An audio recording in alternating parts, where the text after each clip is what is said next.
All right, what's up, everybody? This is Jason from the Tone Lab, and welcome to another episode of Chillin' in the Studio.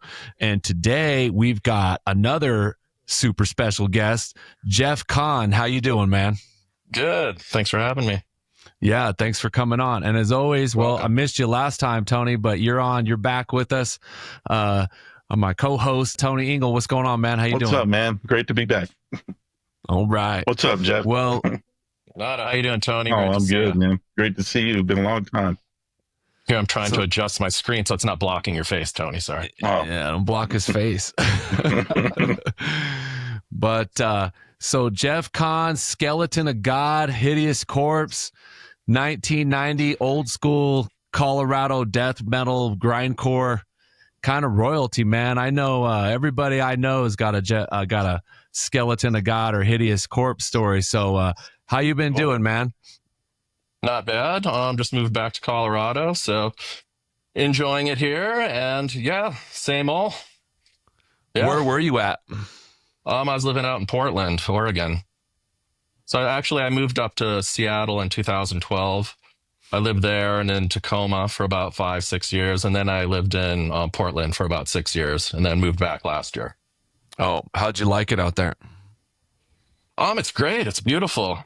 Portland, Portland, Seattle, Tacoma are great places. Portland's a pretty cool place, especially if you like music, good food. But the city is just overtaken by zombies. It's crazy. It's just chaos every day.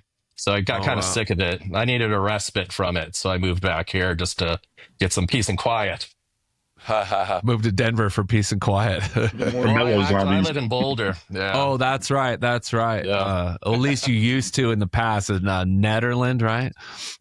Yeah, I grew up in Nederland. And that's a cool spot. Nederland, Boulder area, yeah. Yeah, that's a cool spot. So let's go ahead and get into this, man. Let's start at the beginning. What first got you into music? I would say probably watching the Monkees. As a kid, I remember maybe being 3 or 4 years old and kind of being obsessed with the Monkees. Wow. Yeah, and then after that, it was probably the Beatles cartoon because I was definitely a TV kid, so I really loved those. And, around that time, Rolling Stones, Beatles, stuff like that. And then my uncle turned me on to Black Sabbath. And then Kiss, seeing Gene Simmons. I always related to kind of dark subject matter. I always like devils and demons and stuff. So sure. Gene Simmons and Kiss. And I was kind of obsessed with Kiss. I draw Kiss and, constantly listen to Kiss and want to play guitar like Ace. And that's kind of what got the ball rolling as far as being into music and probably being into art, so yeah, Kiss probably got the ball rolling like a lot of people my age into music. Yeah, I remember my first, the Gene Simmons record when they had the solo ones, you could hang the 4 of them up, I was like, nah, I just got my Gene Simmons one though, everybody else. I think they appealed to kids just because they were like superhero, like kind of compared to the other bands. Yeah. Kind of seeing Gene Simmons, the demonic Gene Simmons with blood everywhere and stuff. I mean, how could you not like that if you liked kind of darker stuff, Oh, yeah. So that was cool. When I was a kid, I was like, wow, that's awesome. Well, especially back then, like people don't understand there was nothing else. Like it was really a lot of hokey, cheesy stuff on the radio. And it was just like that, that was something totally different. When did you start playing? When did you start getting into guitar and playing music? Well, I asked for my first guitar when I was about 10 years old. So, of course, my parents bought me an acoustic guitar. And I smashed it because I just didn't want to play acoustic guitar. So after that, took a few years. I think when I was 13, I got my first electric guitar. We had moved from Detroit to Colorado. And there was a bunch of, there in Boulder, there was Rob's Music and a couple other stores. So I'd kind of go check out guitars and eventually I just picked one up. Nice. And so how long after that, like before you really, how old were you when you started? Was Hideous Corpse kind of your first band, or did you have a few kind of little bands before that? I had a band before that called Cyanide, but I'm sure there was 50 Cyanides at the time. When I was in this was after high school, right after high school. In high school, I had come up with the name Hideous Corpse. It was kind of inspired by hearing death. So it's like, because death was new. We'd heard all the other stuff, from back in the day. Venom was the band that kind of got me into the extreme music. And from there, got to the point where I was like, hey, I want to start my own band. And I came up with that name in high school and moved back to Detroit back in 1988 for a little while and started a band called Cyanide. And when that didn't work out, decided to use the name Hideous Corpse. So we got those bands going in Detroit. And that's kind of where I got my start. I got my start playing at places, or played at Blondie's. And my first show was opening up for Fatal. So I got to see Fatal and another band called Violent Intentions. And that's what really inspired me, seeing people my age who are playing music I liked that was kind of new, more like in the realm of Morbid Angel and Terrorizer and Extreme Noise Terror. So that's kind of what got me into that scene. Even though, I followed it from the beginning, from like 83, 84, from Merciful Fate, Bathory, Slayer, all that Venom, of course, all that stuff, Destruction. Sure. So that's what led me to starting Hideous Corpse, basically. And it kind of got rolling. We were playing shows. We didn't do any recording really until I moved to Colorado in 90. Okay. Yeah. Yeah, because went do a little bit of research. When I'm researching, it's just like, well, whatever's online, Sure. So there's your guy, there's the Skeleton of God bio, and I was kind of reading through that. So yeah, so really, Hideous Corpse was like 1990. Hideous Corpse started in 1989. Oh, okay. And then I moved back to Colorado with the intention of keeping Hideous Corpse rolling along. And I met this guy, Brian Greer, and he was a vocalist. So when I met him, we kind of decided we're going to try to get the band going again. And it so happened that my friend Dave Kingery, I knew him from high school, he's a guitarist. He had a band in Boulder called Dysphoria, and they were kind of wanting to play death metal. So I got together with those guys, and that was Eric, who was the drummer of Hideous and Skeleton, Dave Kingery, and John Wendell. And then we started Hideous Corpse. So that was at the end of 1990, we started Hideous Corpse. Yeah, I was talking to Brian Fisher, and he was saying, he was talking to Eric, and he was like, oh, maybe we should have them both on or whatever. And I was like, maybe we should have. Honestly, I had somebody move, so I appreciate you just kind of jumping up and jumping in this slot. Not a problem. But I wasn't sure. It's like, well, with all your art and everything else, it's like, maybe Jeff will take the whole hour. Maybe we'll do one with Eric or something later on, or if he's interested. Cool. But so what was the scene like back then, 1990? To me, it seems like it would have been pretty rough, but how do you feel about it? In Colorado or just both places? Yeah, I guess sure, Colorado. Yeah, just wherever you were trying to put your music out. Was it pretty well received, or were you having to fight a lot? We did a lot of it ourselves, so it's fairly well received. When I first moved back to Colorado, I don't. You probably know Chris Peterson. He had a band called Decimation, and they were great. And there was who else was around at the time? Asystole, they were called Anathema, I believe, in the 80s.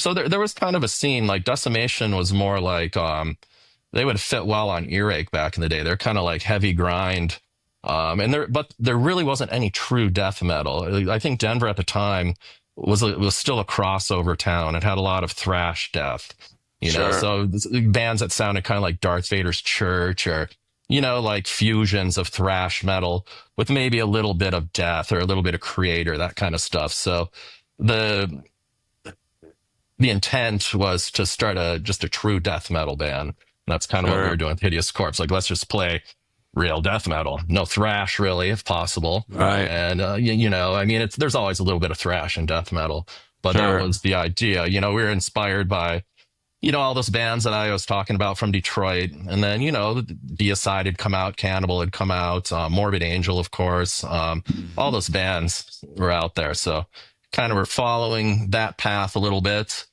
Immolation, Incantation, Goraphobia, really like that as well. Mm-hmm.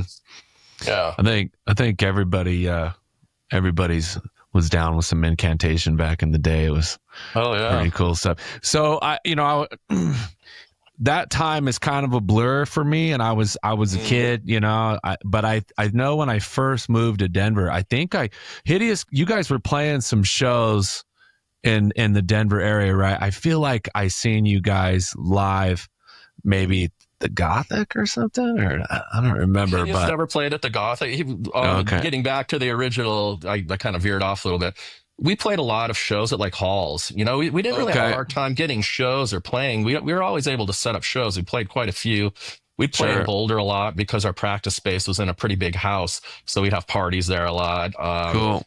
You know, we play just around Denver, mostly at halls. You know, then when we formed Hideous Corpse, or then when we formed Skeleton of God, we started playing at clubs and stuff a little bit more. I see. And so, you know, you kind of, in your bio, there's a little bit of a reason why you switched to Skeleton of God, but if you care to elaborate, like what made you guys decide to just change your name? You just thought it fit different, you kind of grew out of it? You know, bands with corpse in them were kind of a cliche even back then, you know what I mean? So prior to that, I had this noise project that I was doing by myself, and I called it Skeleton of God. It was just intense, chaotic noise with guttural vocals and stuff. And, you know, when we decided to change it to Skeleton of God, we also decided, let's take a more psychedelic, unique, original approach, because Hideous Corpse, you know, was like an amalgam of everything that was out there. It had kind of lyrics that were similar to Carcass or other gore themed death metal bands and stuff. So we just wanted to be unique and original, is the best we could, you know. So that was the goal, and that's, you know, well, I think we would achieved say it to some degree. Oh, you know? absolutely. I would say the goal was achieved, because very influential to me. I'm telling you, like, you made Colorado better for me. Well, thank you. It's very nice. Yeah, because it was like, you know, as a young kid moving, you know, I was like, oh, I don't even know if there's any cool music out here. And then finally, when I heard you guys' stuff, I personally thought it was a very different sound. And I was like, I just associated Colorado grindcore with your sound, you know. And now I'm glad that a lot of people didn't sort of follow you a little bit. Maybe you have a difference in opinion on that. But I felt like, as cool as some of the chugs and dive bombs and stuff, where it's like, oh man, like I'll learn some of that, but I don't think I better put that in my like, oh, you're trying to sound like Skeleton of God. You know what I mean? But did you guys felt then, once you really kind of had that psychedelic thing, that was pretty much your own sound? I don't know if anybody was doing that. Would you agree with that? Probably not. I mean, there were people we were influenced by, like I was saying, but we kind of made it our own. But, you know, heavy influences were Fatal, Immolation.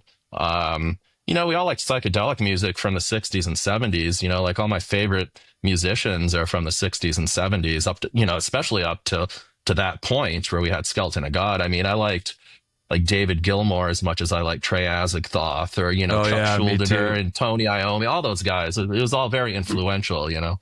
Yeah. So we tried to get, you know, since we were fans of that, or like Can, or, you know, music like that, we tried to, I guess, I don't know if we incorporated into the music intentionally, but it was just there because, you know, back in those days, we were doing like lots of psychedelics, and, you know, we were young and just going crazy, and it reflected in the music. So the music came out weird.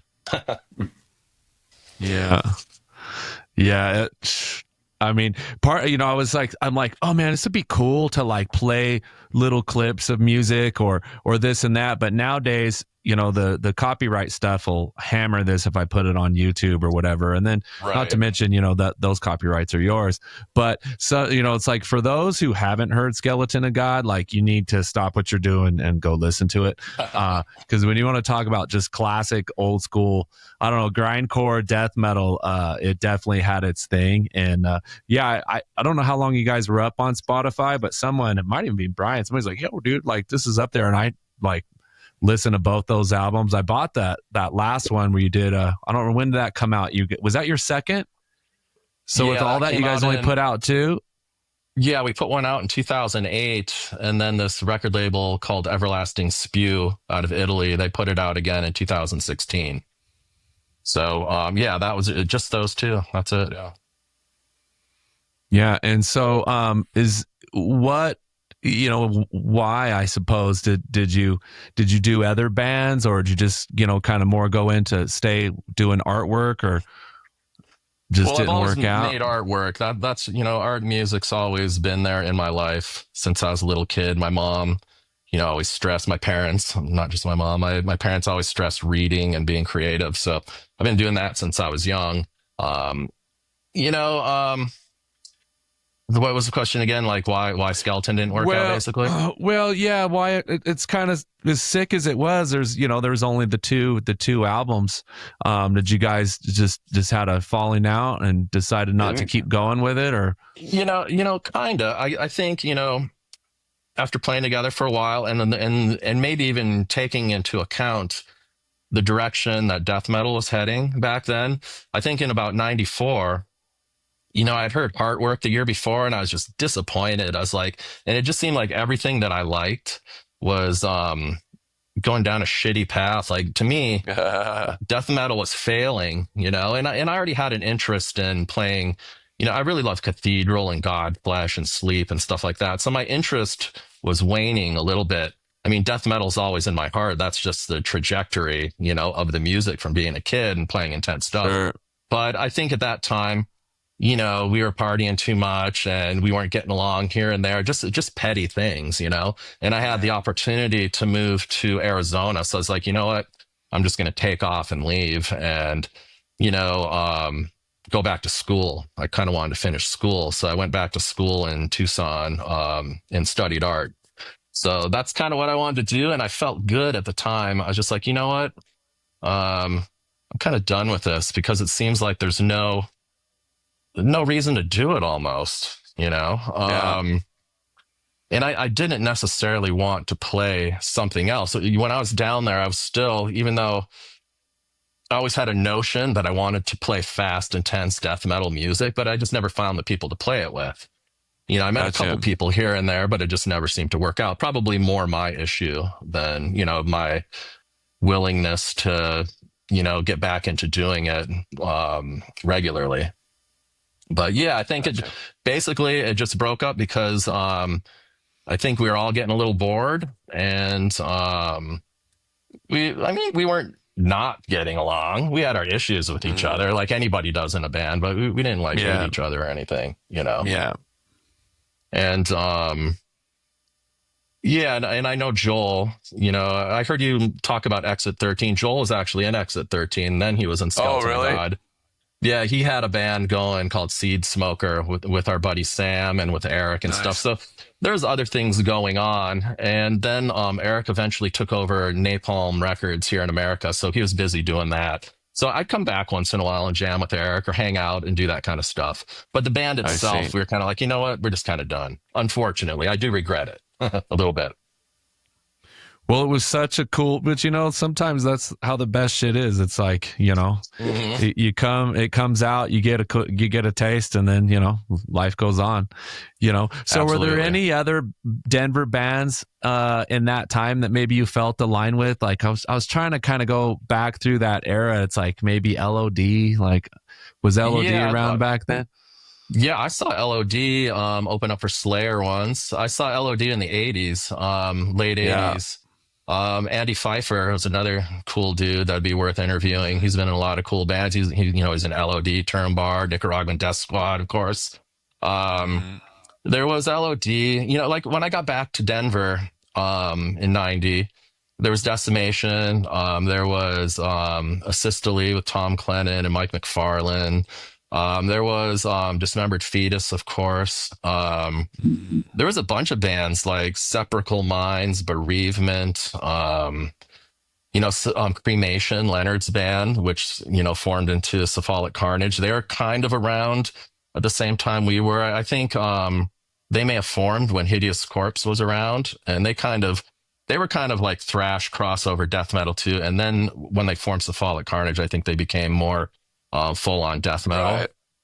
Right. And who else back then? Satan's Host was around. I always liked Satan's Host. Oh yeah, they've been around for a minute. Yeah, Jag Panzer from Colorado Springs. There was a metal scene in Denver. It was kind of a little scattered. Who else was there? Were There's they from Corruption. Colorado Springs? I didn't know that. I didn't know Jack Panzer yeah. was from Colorado Springs. What a great power metal band. I mean, one of probably the most underrated bands around. They're so good, had such great musicians in that band. But yeah, Denver was great. Yeah. Yeah. You know, like looking back on it, I'm like, oh, that scene was brutal. It was so hard to get any good gigs. And then like, as we go back through some of these podcasts and we start reflecting, I'm like, there was a ton of cool bands. It's like really Denver actually, it's just a shame that some, you know, maybe the halls and stuff were better. Maybe even the parties were better than say, you know, the big venues and whatnot. But, it was hard to get them. I know. Yeah. I mean, there was quite a few metal bands playing around town, you know, but not that many death metal bands. Right. If I had to say the first, you know, the death metal band to me was probably Decimation, even though they were more grindcore, like a Saint Earache grindcore. When I heard Decimation, I was like, wow, man, these guys are, their tone, their sound, it was just dialed in. It was so cool. Yeah. So when you guys, you know, let's maybe move on to like studio stuff. So when you guys recorded those first albums, did you self do that? Did you go to a studio in Colorado? For Hideous Corpse, we recorded at Avalanche, which was a really nice studio, 24-track tape studio. And, you know, of course, they had no clue what death metal was. So it's just important for us to get in there and get a sound. And one thing, you know, prior to that recording, about 2 months prior to that recording, I hacked my wrist on a window. So it cut all the tendons to these fingers and an artery. So by the time we had the studio booked, when I went into the studio, I had to play all my parts with my hand in a splint. So it's you know, it's a little bit stiff, that recording. But so we got it done. And then one day, it just crossed my mind, like, what if I just called Scott Burns to see if he would mix it and master it for us? Yeah. So I called Mora Sound Studios and talked to Scott, and he's like, sure, let's do it.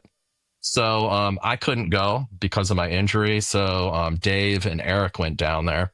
And while they were working on it, I just talked to them on the phone, and they just knocked it out, and that was it. And then I was ready to roll.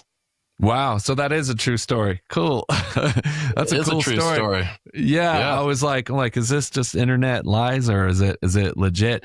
And then even, you know, I don't want to jinx it. It's in this book. I'm trying to, what book you got there? It's a Scott Burns book. Oh, yeah. Yeah. Yeah. They interviewed me for this book, which I thought was pretty cool.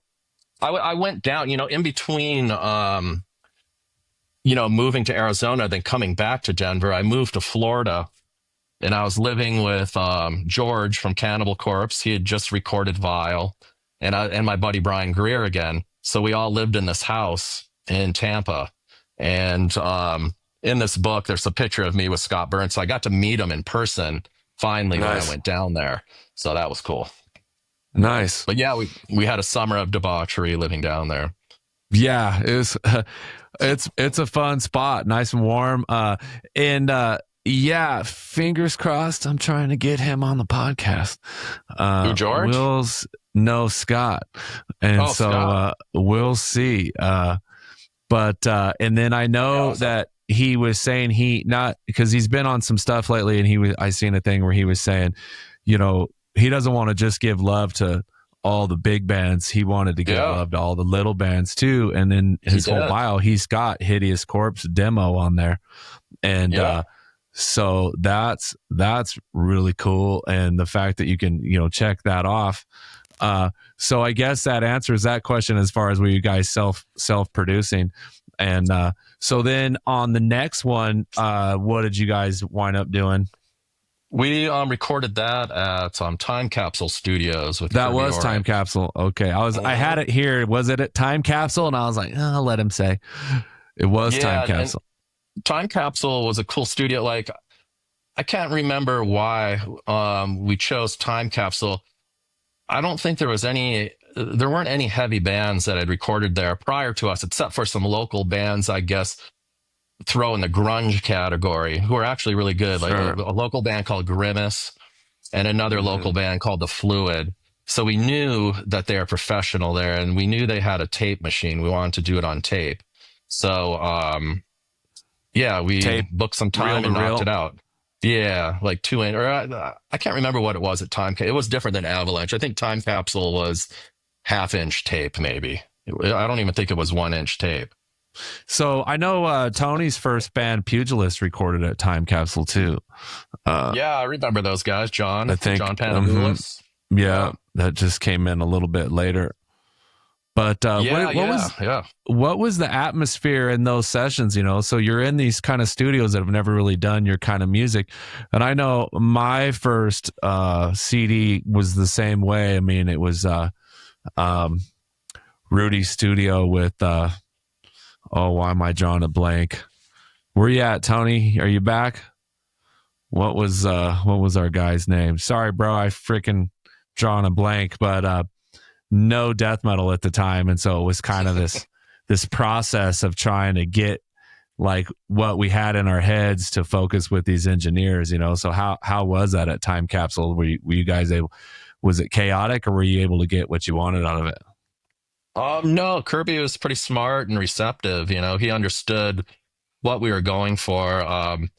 I think, back in the day, like to try to produce, double bass drumming was always a challenge. And I think that was a challenge at any studio, regardless of the quality of the studio.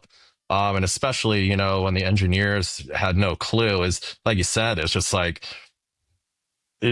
there's not much they can do other than listen to what we're telling them to do. And we didn't necessarily know exactly what was going on in the studio back then. It was a little more technical than it is today. Over the course of time, like from the 60s, it was like scientists working on music. Right. Now it's like, 15-year-old kids can produce that shit, so. Right. Time Capsule was a great experience because, we just went in, basically played live and knocked it out. We did some overdubs.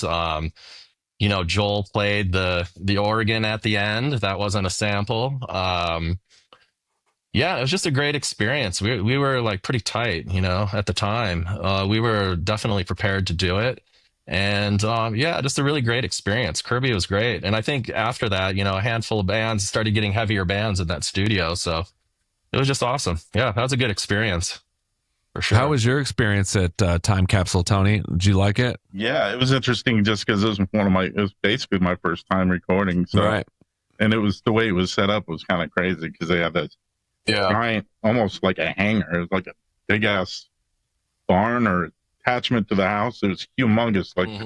And then they had a barn in the backyard. So everything was separated. Talk through a microphone. Yeah. And then they had the little guitar booths and then separate booths so you could all like record live, but be in separate rooms at the same time. It was really trippy. Nice. So, yeah. And thinking about it, a lot of those details I've almost forgotten because we were probably like tripping on acid and different things or coming down. That was we did a lot of that back in the day. So I just remember it go from reel to reel. And then the next time I recorded was DAT, which I fucking hated DAT recorders. Couldn't stand it. Yeah. I think when we went there, we recorded to reel, and then I think it was mixed down to DAT.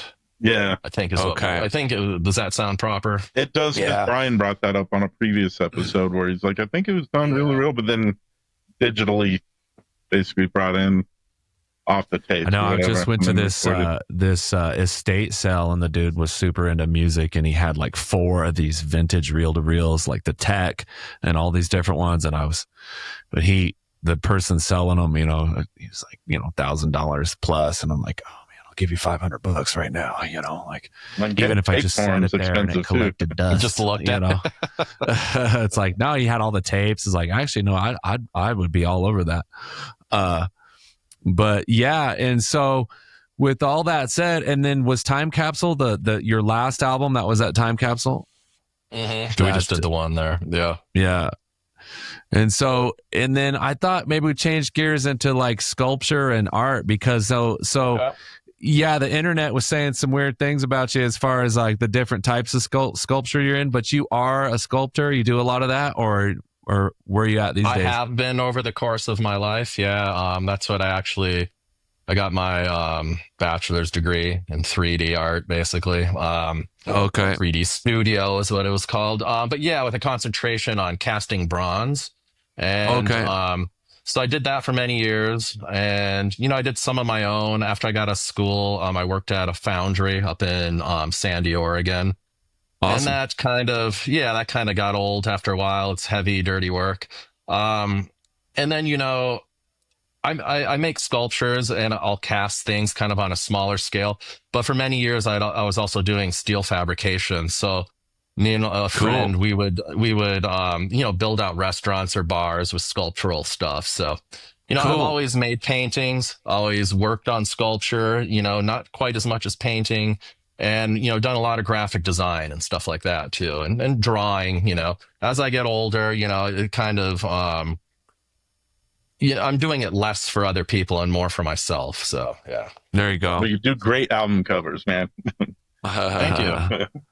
I've done quite a few. I've done plenty of shirt designs. I've done them for Tony's band, Cephalic. I've done a couple for Cannibal Corpse. Nice. A variety of people, different points in time in my life. But I don't love to do that kind of stuff. I'll do it for friends.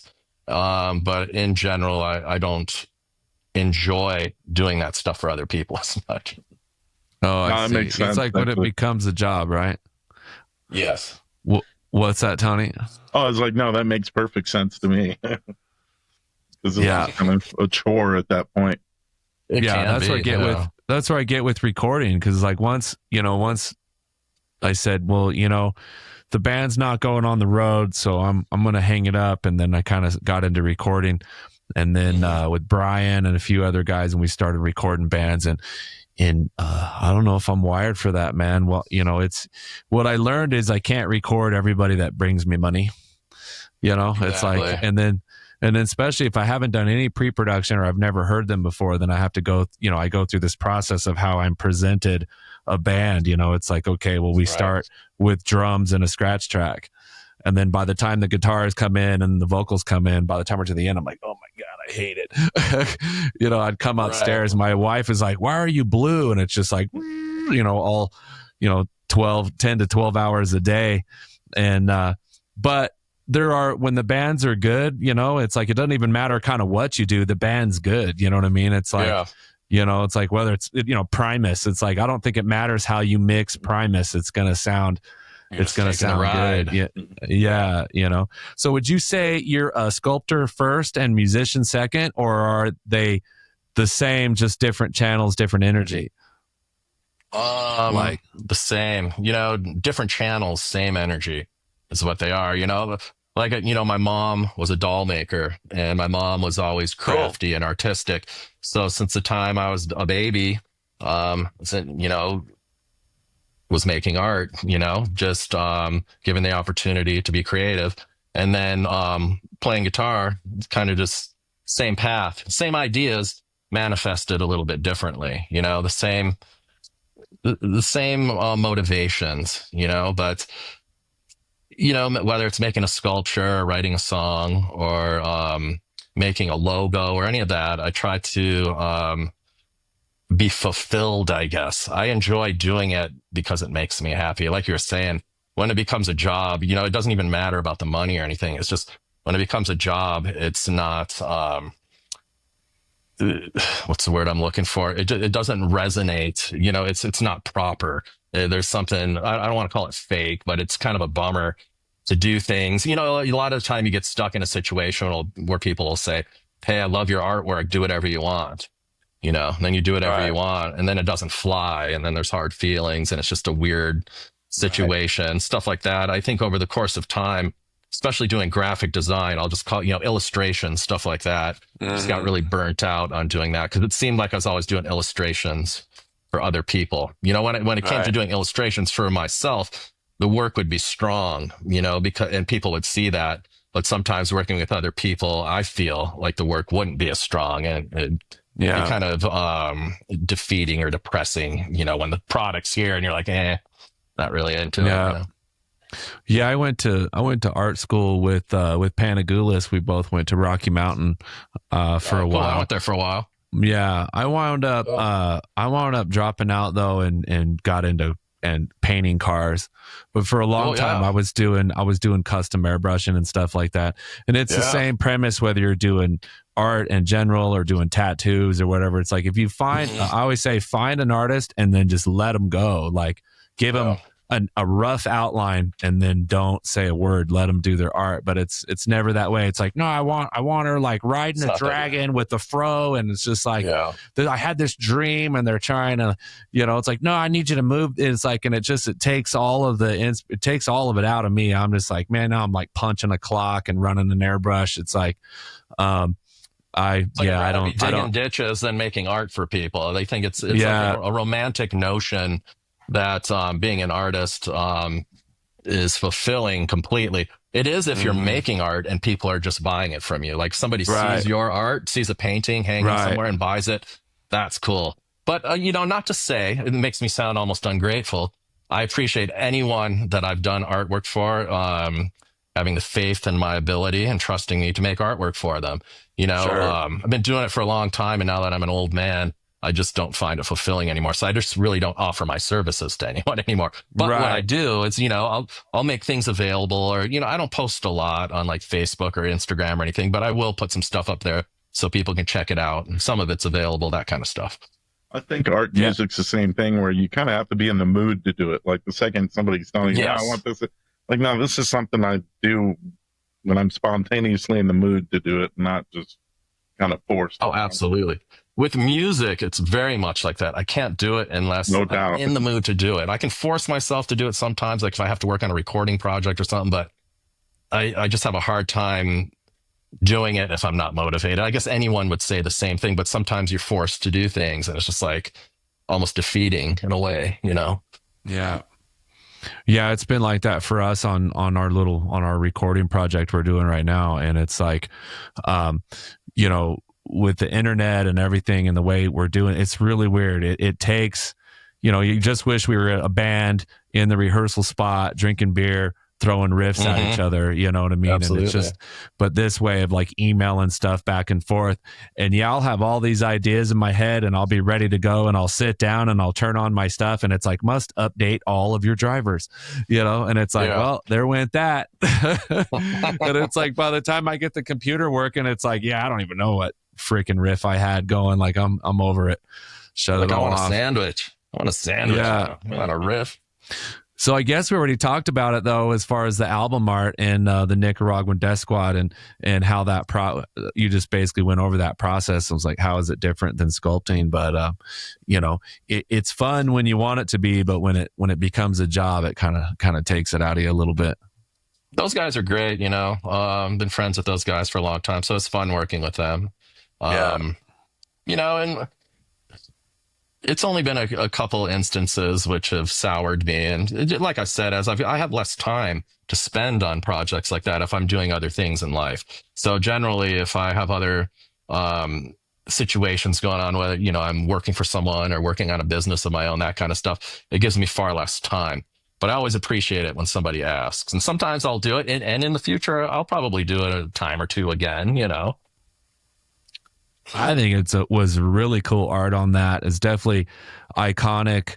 The logo, just all of it, like that whole thing just worked really well. And I think I thought it was pretty cool. And so you said you've done a few other, even like some Cannibal Corpse or something. Have you? Do you remember which one or which was it an album or?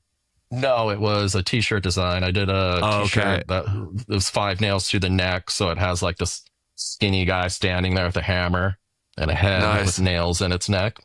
And then I did another one called Death Walking Terror. So there's this like yuppie guy. He's got his girlfriend or wife there, and she's all stabbed up. And then there's like a specter, talking to him, convincing him to do whatever he's doing. So yeah, I did that. That was cool. That was an honor. Those guys have been friends of mine for a long time. They've been very supportive, super cool people. So they've been on my path for music and art and stuff. Those guys have been there since the early 90s. So they've always been cool, good people. Appreciate them a lot. Yeah. So if anybody wanted to check out any of your artwork or even buy some, do you have a spot you'd like to promote, or we'll post up some links? Just or Instagram for now. I don't have a website Instagram anymore. Yeah, just JeffCon1, JEFKON1. I guess / Instagram. I have stuff on there. Cool. I have on the bio there. I have a comic that I did called Kurt Thulu. It's about Kurt. Yeah, it's basically about this girl. The story is set in Seattle, and this girl contacts Kurt Cobain, or she thinks it's Kurt Cobain via a Ouija board, but it turns out it's Cthulhu, and he's this nerd, and he's living in Riley out in the ocean, so he tries to pursue her, and it's offensive. It's been taken down a couple times and stuff, but I put a lot of effort into drawing it, and this was before AI or any of that bullshit. So it's they're real drawings, and it's a formal comic that was going to be animated. It was they were storyboards, but they're kind of elaborate storyboards. So you can find that on there. Yeah. Okay. Yeah, I'm gonna go check that out. Yeah, that sounds awesome. So, I guess maybe I even have these questions in the wrong order here, because really I should have asked this earlier, but it's like, we're new to this whole podcast thing, and I don't even know why the hell we're doing it, to be honest with you. Why not? Me and Tony were like, I was like, we need a way to because we're never going to play live. And so it's like, well, we're recording this music that we like, but how are we going to get it out? And it's like, well, yeah, I don't know. We could just sit here and yap, and it just sort of grew legs and took off. And now, yeah, with Zach and you and a few, I got some really good guests coming down the road. I just don't want to jinx it, but yeah, it's kind of taken off, and it's like, well, if Tony's down, I'm down. So we'll sit here and, but as long as it's fun, as soon as this becomes a job, cool I'm not going to want to do it. Yeah. I'm not going to, we can talk to people like you. So with the psychedelic elements of Skeleton of God's sound, how did people react to it? Did you get mixed reactions, or do people seem like they were into it? Did you ever feel like the audience didn't get it? Yeah, sometimes I think it was a little polarizing, even with the death metal scene, because, whether it was the imagery was confusing for people. And sometimes the music was a little bit, it was a little bit different, like with talking vocals. And as we progressed past the recording, we had a few songs. They were even getting weirder and more tripped out.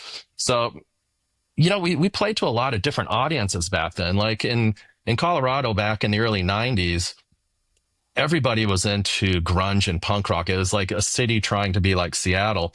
So metal was, there were places that wouldn't even wouldn't allow metal bands to play. They didn't even let people into the bars.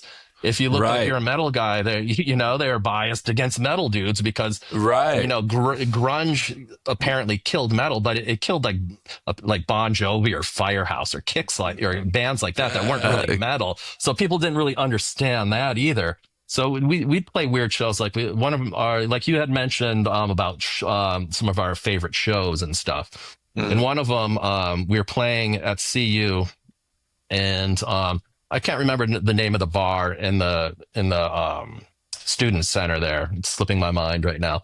But it was right after Kurt Cobain tried to kill himself in Rome. So I kind of dressed up like him, and we all kind of dressed up like Nirvana. And we didn't say anything, like, I wish Kurt was dead or something. But just our attitude about it and stuff, they banned us from there for dressing up like Nirvana. And I thought that was pretty funny. So that especially in Boulder, people didn't really know what to think. They kind of thought it was more amusing than found the value in the music. You know what I mean? So we played at like frat houses. We played at the student center. We play parties. We play garages, all kinds of stuff just to do it there, just because we thought it was fun. Because as a kid, I was I was one of maybe 10 people in all of Boulder that, loved like Bathory and Possessed and Dark Angel and Slayer and all that. Everybody else liked, just whatever. It was a college town. So a variety of things, which I do too. I mean, I love, new wave and 80s stuff, Joy Division, Public Image Limited, stuff like that too, Devo. But people really hated death metal in Boulder, I'll tell you that much. But Denver was way more accepting. Denver was cool. we played lots of cool places out in Denver, and they paid us well and were awesome. And that was part of it. It's like, wow, you're gonna pay us to play death metal, like at Alibis. Did you ever go to Alibis back in the day, Tony? Yeah, I think we closed that place actually. We were one of the last place play there. Yeah. Yeah. With Matt was probably one of the coolest dudes in all of Denver. He would allow a variety of cool, weird, experimental, heavy bands to play. He would always totally hook us up. He'd always invite us to play shows there. That was a memorable experience, like playing Alibis with, I believe his name is Matt Myers. That guy was cool. That was so lots of good shows there. We played in Colorado Springs, a couple shows with Anal Cunt. That was cool. The second show, we were all tripping acid. It was really weird to try to play. That was a crazy experience. So yeah, memorable shows. Yeah. Easy to focus or hard? Have you ever tried to play No, acid? I don't think I ever did. Never played It's live. real difficult. Yeah, it's different. That's for sure. Yeah, we also did a show once where this was with Hideous Corpse, where we played in the dark, tripping on mushrooms. That was a weird one. No lights. Yeah, we put no lights. There's probably some residual light coming from the doors and different things, but yeah, that was weird, but that was fun. I don't have the name of your last album in front of me. What was the name of it again? I'm sorry. Primordial Dominion. Primordial Dominion, and obviously you did all the artwork on that. Mm-hmm. Yeah. And is that still available, or was that just a short run? And no, it's available on from Everlasting Spew Records. Okay. And it's available as an import, but we did it ourselves first, so that you can find it here and there. But I believe they still have some CDs available, and some vinyl available, perhaps. Yeah, I remember I had the Digipack version of that. Did you do them all like that, or were some of them jewel case and stuff? The Digipack was when we self-released it, and then that's what I've got. Yeah, and then they did another one in 2016 where they released it on vinyl and CD, and the CD had a sleeve. They did a really good job. They did a really excellent job. I was really impressed. That album was obviously different. A lot of people had problems with us changing our style, kinda, when we went to the Primordial Dominion album, because everybody wanted us to do Urine Garden again. Not everybody, but just got quite a few fans. reviews. Yeah, got some bad reviews on that, but that album, that was a fun album to do. We all came together again, aside from our guitarist Tim. He didn't return to the band, but Joel came out to do the bass, and we recorded all of that at Eric's studio in Boulder Canyon. He had a studio in his house, so I reconnected with Eric in 2005-ish, and we just got to be buddies again, and we worked on that album for a couple years. And, we got Joel to come down when we were finished up and throw down the bass. And then we got Bob Furbish to mix and master it. And he's from like Blood Axis. He does bands like 16 Horsepower and Woven Hand, that kind of stuff. And he did I really liked the job that he did on it. That was a good experience recording that. And that was a lot of fun. Yeah, that's super cool album. Highly recommend anybody, if you can get your hands on it, I wish I should have it right here to show it, because that Digipack that I got, I should have it on the wall. That thing is the whole setup is art. Yeah, thank you. Stare at it for hours. It's kind of sad. Maybe my kids, I've got like a 20-year-old and an 18-year-old, and they're kind of getting into vinyl, and they'll sit around. But it's like, I feel that whole thing where you get an album and you put it in and you're looking at the art and you're just listening to the music with your friends, it's like it seems like that we kind of lost touch of that a little bit. Now it's just, next, everybody's streaming. But maybe my kids are giving me some hope that some of that's coming back, because they're out spending $80 on some vinyl. So and so I never stopped buying vinyl, but I certainly cut down on the amount that I bought. Like when CDs came out, I sold quite a bit and, amassed a CD collection. And then, over the course of years, it's not like I'm going out and buying 100 records a year. Some years I'll buy 5 records. Some years I'll buy 2. Some years I'll buy 10. You know, it just kind of has been rolling along like that. Having Primordial Dominion come out on vinyl and stuff was cool. And that was kind of around the time where a lot of people were really starting to put vinyl out again. And it's cool that kids can have that experience because it's interesting, you know, and it's more all encompassing, you know, the art and the music, you know, not that you can't stare at your screen or look at your phone and do this, but it's nice to have a piece of vinyl. I mean, it takes a little bit more. I mean, it's a little more work to, you know, get the record, take it out, blow it off, put it on your record player, go through the process, you know. It's kind of the ritual, man. It's like, you know, and then you pull it out and you don't want it to get scratched, and then you sit there and cluck out on the artwork and look, I didn't see that, and all the different things that, you know, and just sit there and listen, enjoy the experience. And so hopefully we'll go back down. People will start to reject some of the digital aspect of it. Because you know, people like you, Tony, even me, where it's like, you know, it's everything's art. You know, I think there's a whole process there. What do you think nowadays, though? Where are you at? Which one gives you more creative satisfaction these days? Music or sculpture? Probably sculpture, I guess. Painting probably, but music too. I'm working on. I mean, I've never stopped making music since I moved up to Seattle. I had a project called Devil Worshipper, which is more like, I mean, people have compared it to like Helios Creed or Chrome or something. It's more like kind of lo-fi, psychedelic, kind of punkish rock. You know, that's kind of the trajectory I took after I left. You know, and actually before that, I had a doom metal band called Royal Talons.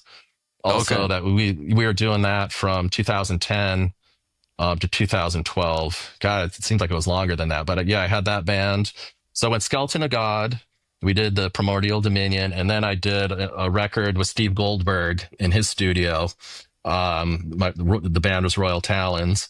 And then I moved to Seattle, and I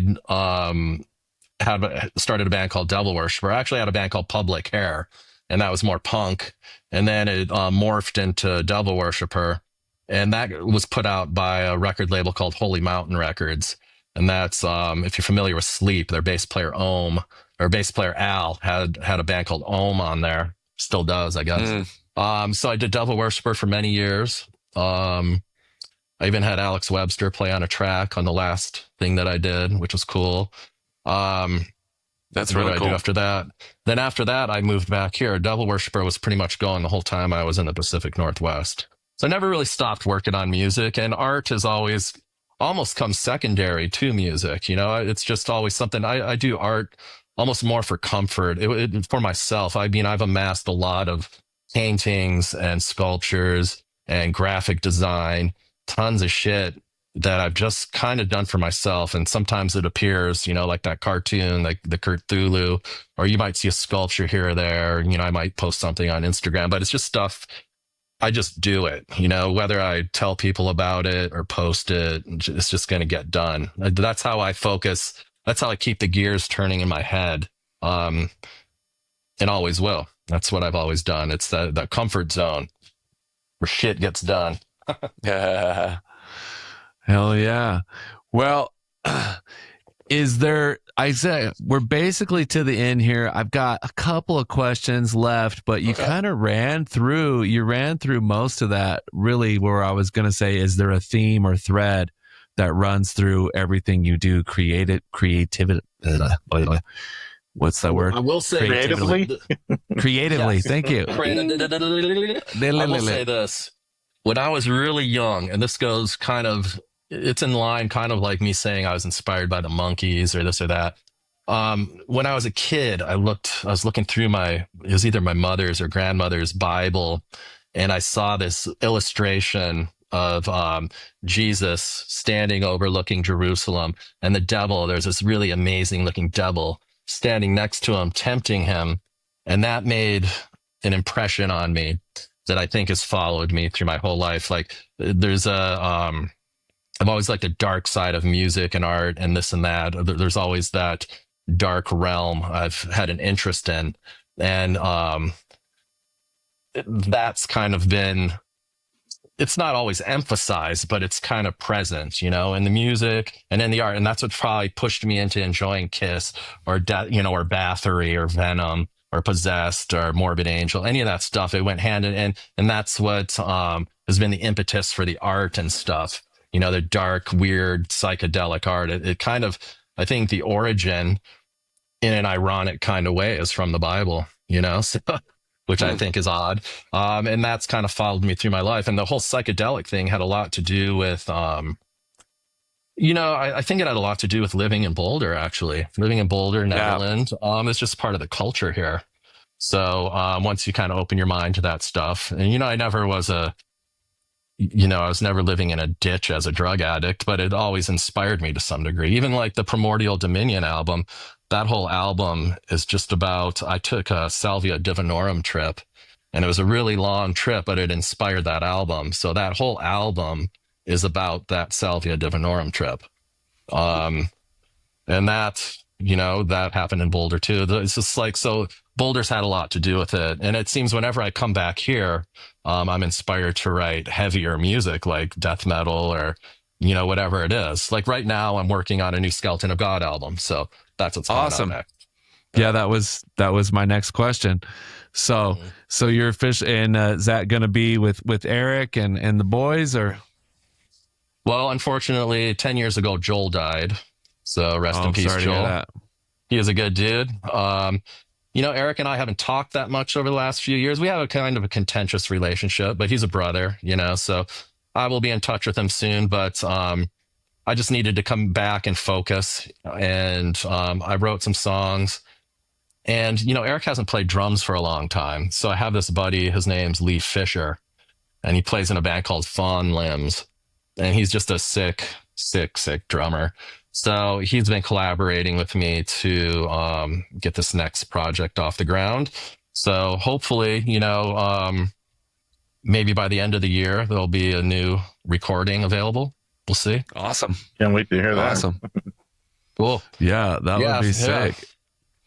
I think it's been fun. Yeah, and I'm glad to hear it, man, because it was definitely inspiring to me. Like I said, it made what I thought was a terrible move super cool, and I definitely think there was a tone with what you guys were doing that there was a vibe there that I've never experienced in any kind of death metal. And so I highly recommend people go find your stuff and check it out. And so I got one last goofy question for you, and I always finish this up. If your music was a creature, what would it look like? A black German Shepherd. Just a dog. Yeah. Nice, man. Nice. So, and you already said, where could people find your stuff, music, art, all of it, and basically on your Instagram, Jeff Kahn, JEFKON. Yeah, right? KON1. JEFKON1 at Instagram. Or you can go to Everlasting Spew Records. They probably have some Skeleton of God stuff, and a variety. Death metal industry has some stuff. Lord of the Flies Records probably has some stuff. If you know, trying to find Urine Garden stuff's a little more difficult.